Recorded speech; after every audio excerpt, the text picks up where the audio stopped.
Rob Brown here with another episode of the Talent in Accounting show. On behalf of our Accounting Influencers podcast network, we bring you the guests and experts all over the world that have something to say about what's happening in the accounting and finance world, particularly when it comes to talent.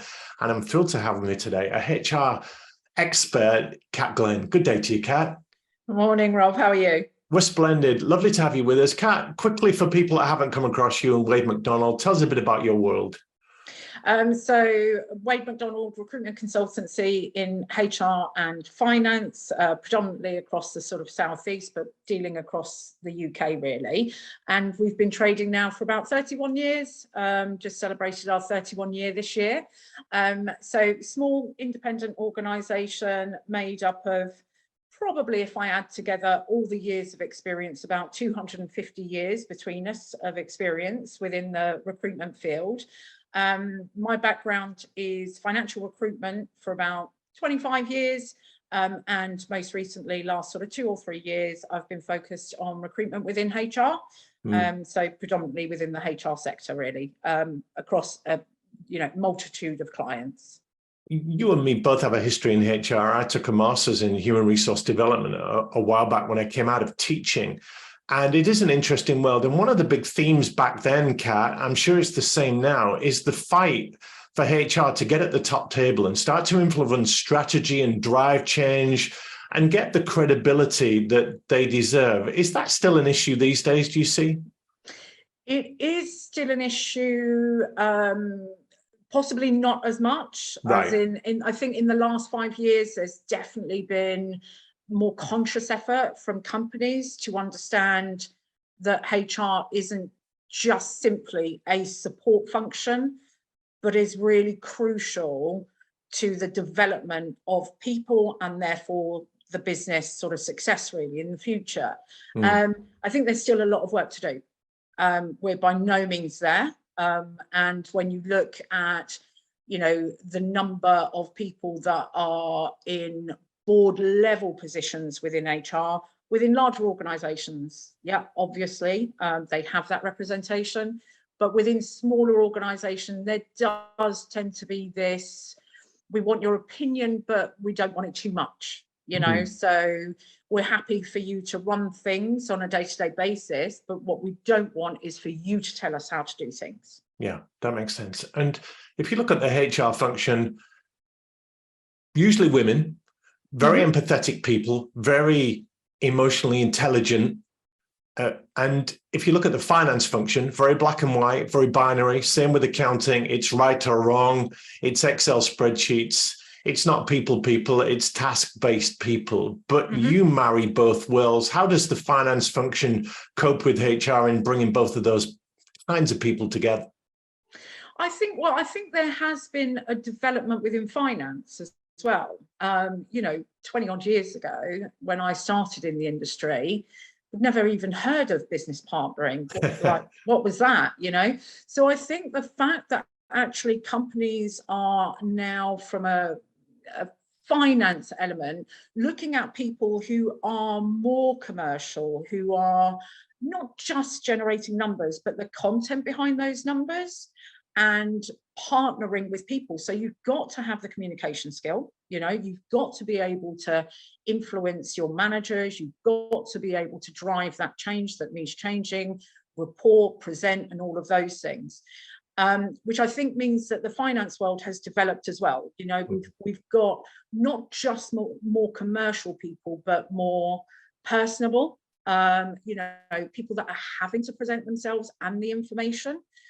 So there is a sort of marriage between that and then what you see in terms of characteristics from a HR perspective. HR obviously has business partnering as well. So that is, again, a liaison with hiring managers, with managers within the business, and a support function for those managers within that business. So there is, I think, a development happening across both sectors, really, if I'm honest. Sure. And as we come out of the pandemic now and get back to some kind of normality, is it your view that things will never go back to the way they were and we're looking at a new world going forward? I think we are looking at a new world going forward. I think a lot of, we did a report recently in terms of sort of what's driving change within HR. And I think one of the things that really came up there was that it's the employees that are now driving the change. And I think in the report, 77% of people that we spoke to said that it was employee expectations driving change. And I think historically, it's only ever been about the economy and the economy driving that change. And there is an element of that, of course. There's always going to be an element of change within the economy as well. And that is going to impact business and how businesses respond. But there is a need for businesses to really look at their diversity and their inclusion, but also the big one is cultural change. The expectation pre-pandemic, we were looking at sort of people saying, flexibility at work is really high up there in terms of what they want and what their focus is. But, actually healthcare, life insurance, all those things always came into it, salaries and bonus. If you now look at the report that we produced, 90% of people expect hybrid working. That would not have been the case 3 years ago. Very few people were hybrid working 3 years ago. So there is already a change, and that change has happened. I think it's going to be really interesting to see how much more change there's going to be, not just for HR and finance, but in a wider sense for businesses, because we've now got, a new legislation that is planning on sort of coming through that is going to be identifying and dealing with, flexibility to work. And if that does go through, and if that does become law, which it looks likely to be, and will be the flexible working bill, companies are not only going to have to look at their current policy, but everybody's going to be entitled to, within reason, obviously the NHS firemen are not going to be entitled to because of what their jobs are. But every worker will then have the right to request flexible working from day one in a new job. If the flexible working bill goes through, then companies are going to have to justify why not, and at the moment that's something that, we see a lot of clients that are 5 days a week in the office. Why do they have to be? They don't. It's just the company preference. So I think there's going to be a lot more change sort of coming up in the near future if that bill sort of finds its way. Got it. You've just answered about 15 questions there. Sorry. So. Well, I've got your report in front of me here, and it's an excellent piece of work, research. We will put a link to it in our show notes. When we look at what's driving change, you mentioned employee expectations is massive. You hinted at the economy, changes in employment law, changes in individual circumstances, and changes in the direction is that HR is taking with a data-driven and more green approach. Do you just want to unpack a few more of those in detail, because the landscape is changing for sure? Yeah, I mean, and I think, again, there is a correlation between, the finance community out there and HR. People now within, it's as I said, it's on the finance side of things, you're generating, you're doing your analysis, it means X, Y, Z. And what companies are now looking for is, what does that mean? Great having a number against something, but what does it actually mean? Just for some information that we can then use as a business to change, develop, or whatever it might be. And HR is no different. There are HR analysts out there now, and HR business partners, and companies are looking for value add. They're not just looking for the numbers to be reported. They want to have detail and content behind those numbers. It's great if you know that you've got a workforce that has a 10% turnover, but what does that mean? Other than knowing it's 10%, there's no context behind it. So again, that kind of information I think is going to become more and more prevalent as you move forwards. It's the information behind the numbers. I was interested in your report, Kat, about the increase in the workload on employee relations. We talk about the great resignation, the great recalibration, people looking at work-life balance, feeling more and more disgruntled or analytical, if you like, of their working conditions. And your report showed that 47% of HR professionals are dealing more and more, are dealt with employee relations, the struggles, the remote stuff, the mental health, performance problems. Talk to us a bit about that finding. So, yeah, I think, pre-pandemic versus now, really. So after the pandemic, we have seen a massive rise in specialist ER recruitment and companies needing that kind of skill on employment law.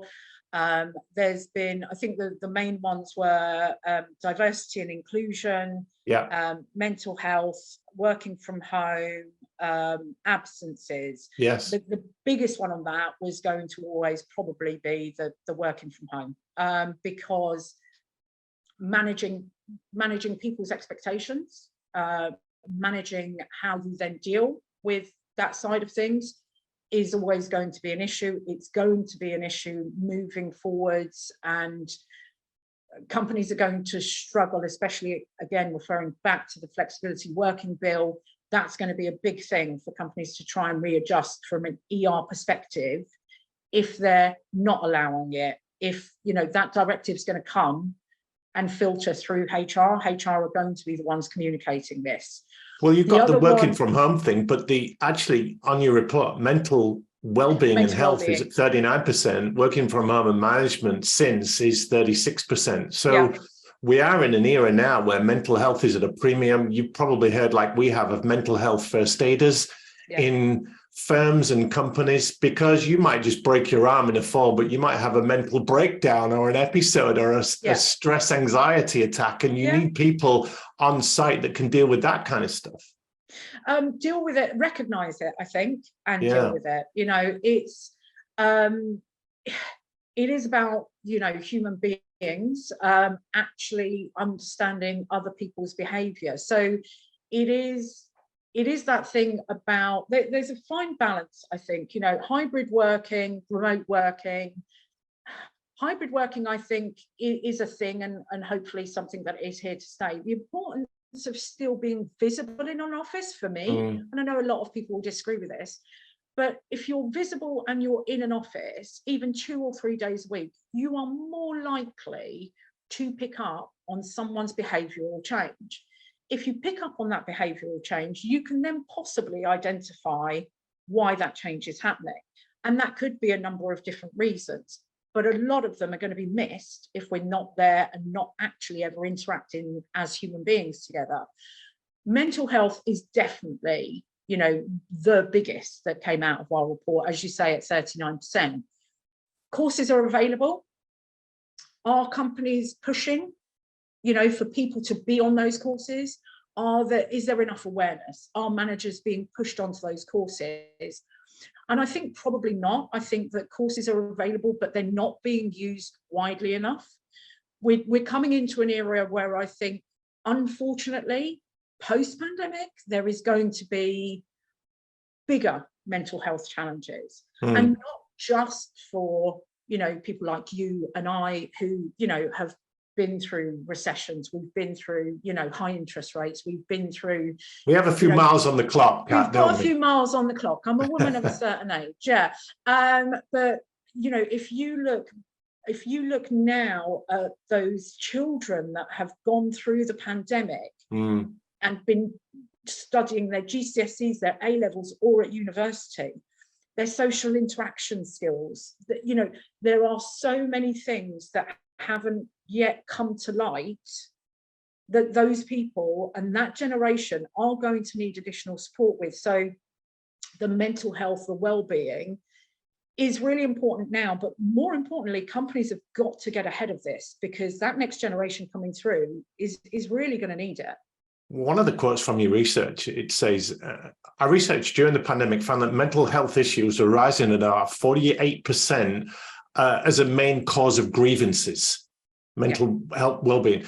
And you said it's interesting, mental health is a protected characteristic. So if businesses are not treating people suffering from poor mental health adequately, they may be leaving themselves open to grievances. So there are big implications of not recognizing it. But if you're my boss and I'm working from home, Kat, I can hide a multitude of sins, even from myself, can't I? Yeah, 100%, which is why I say, you know, I fully understand that there are some jobs that can be 100% remote and great and everything else, but fundamentally, as an employer, you have got to have the human interaction.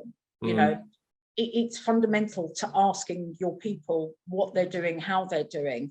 The correlation between the rise in ER from a mental health point of view is it's going to, personal opinion here, but I think that is going to increase because we're not identifying it quickly enough. And look, you do have to be reliant on an individual saying, hands up here, I'm kind of struggling.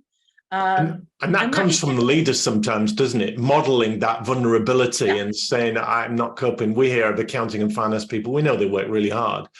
And that jacket over the chair culture of how many hours are you putting in? And if you're not doing your 60, 70 hours, it's not going to work. Let's pivot slightly, Kat, and talk about talent acquisition. It's another aspect that came out in your research.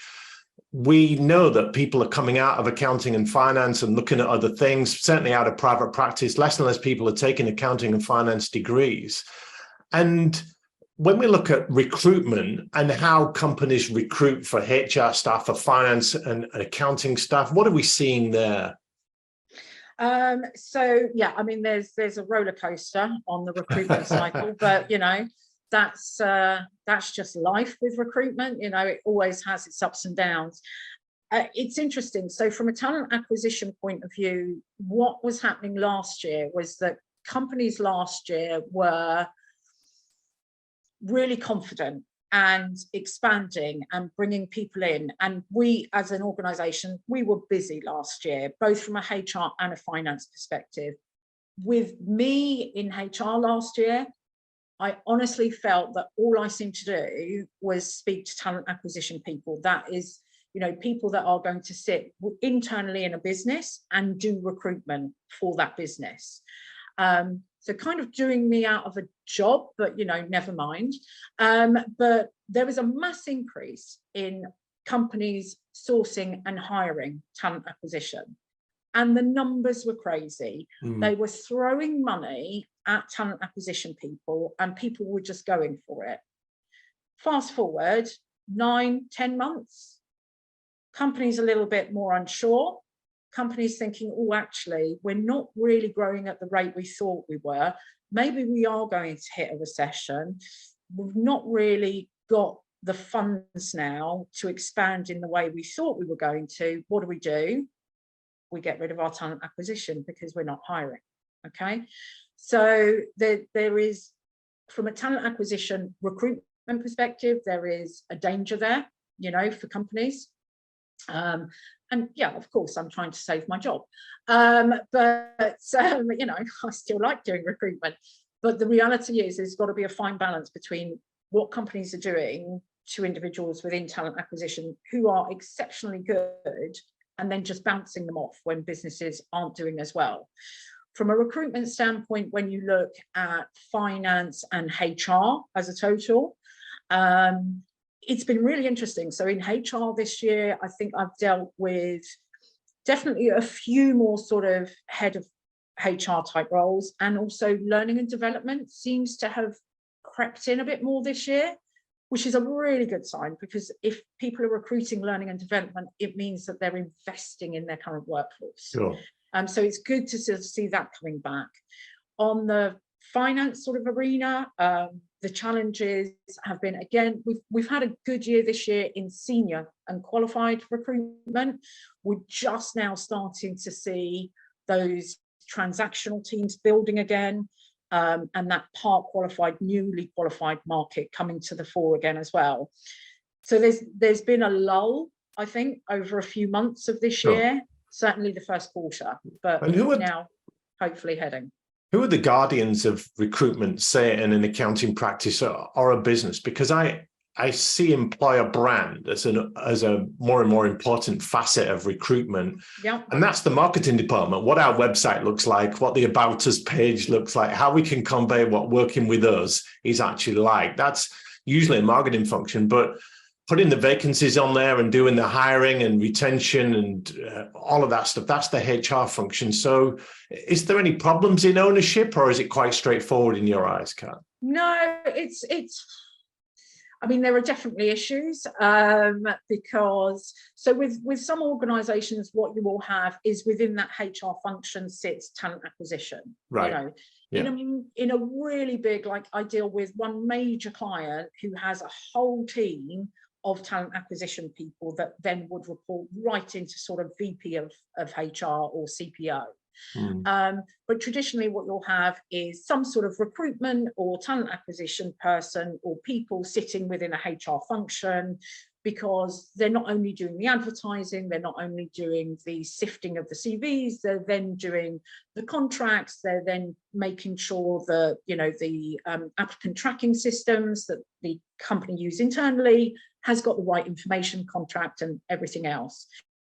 The issue comes, I guess, where you've got a disparity in an organization that either doesn't have that recruitment function, in which case a finance director will go and do their own recruitment, and whether that is marrying up with what the brand is trying to do, and how that's being marketed, is that again associating itself to the brand. So there for me needs to be a correlation between whoever is doing your recruitment, whether you have marketing, whether you have a finance director or a CFO doing it directly, or whether you have a HR department that is working on the recruitment aspect of your business.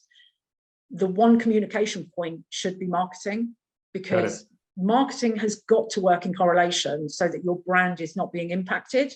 And I think, again, there are definitely some people that do that really well, but there are a lot of companies that don't see the value of actually working with marketing, or marketing are so busy helping sales. Yeah. I'd like to sell the product. I'd like to touch on diversity. We've done a lot of gender stuff, panels on this show, and 53% of accountants, for instance, in practice are women, but only 9% of them are in leadership roles. So we could talk about gender, but there's a lovely quote in your research that says businesses need talent that can see things from a new perspective, identify patterns they hadn't noticed before, and bring brand new ideas to the table. And that means tapping into neurodivergent talent pools. Yeah. In the war for talent, we've got to think wider than someone that's got an accounting or a finance qualification and someone that's white, middle class, male.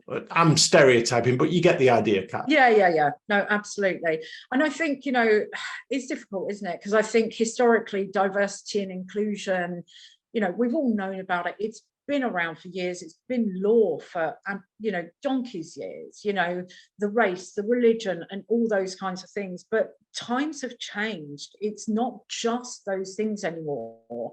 You know, it's about understanding that as we sit here, you look at me and I appear to not have any form of, you know, visible disability. But actually, you know, earlier this year, I was extremely ill, was in hospital, nearly died. And as a result of that, I now have an invisible disability.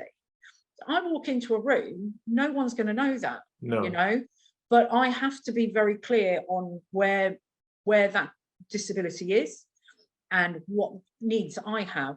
And how you communicate it, Kat, too, and who you communicate it to. Yeah, and who you communicate it to. So it's very difficult. I think, you know, there are a lot of people that in the job market that don't necessarily want to communicate their disability either, because the fear is that they will be judged on that and not judged on their ability to do the job.